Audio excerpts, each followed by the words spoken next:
sorry.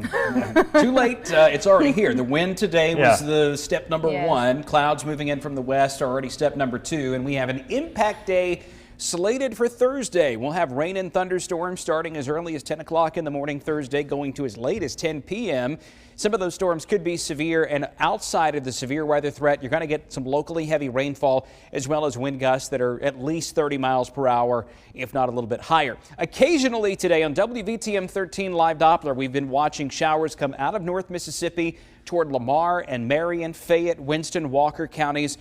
There hasn't been anything reaching the ground here yet, as far as I can tell, but some of the rain out here to the west will be moving in this evening, so not a promise of a perfectly dry Valentine's night, but most of us are not going to have to deal with rain tonight. It'll be tomorrow morning when you start to feel the effects of some showers moving in. So Wednesday, medium impact from rain. Thursday, high impact, and then we get into Friday and Saturday. It's drier, but it will be quite a bit colder in that time frame. So let's focus on Thursday here for just a moment. The timeline here is going to be a bit different than what the forecast model shows. I think it's going to move faster than this, but I wanted to give you an impression of what this looks like throughout the day. So a south wind, 9 o'clock in the morning. We've got our best chance of rain and thunderstorms to the northwest. At this point, the wind gusting over 30 miles per hour. So another blustery day coming up on Thursday. As we work on through early afternoon, what you see here to the northwest may be closer to Hamilton, Russellville, and Double Springs by noon and into the early afternoon. But the overall picture here is one of a line of storms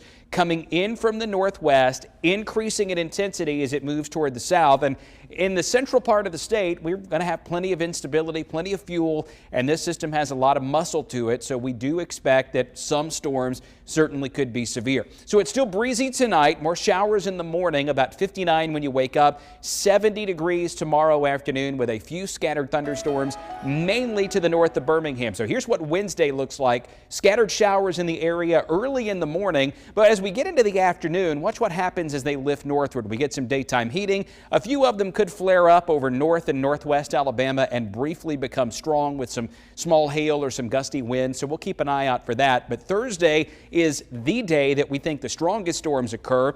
A slight risk or a level 2 risk of severe weather. There's your general timeline. About 10 o'clock in the morning over far northwest Alabama, moving through Birmingham between about 1 p.m. and 6 p.m., and then getting down toward the southeast after that. Tornadoes, strong winds, large hail with that. Then it turns colder Friday and Saturday. More showers Monday and Tuesday of next week.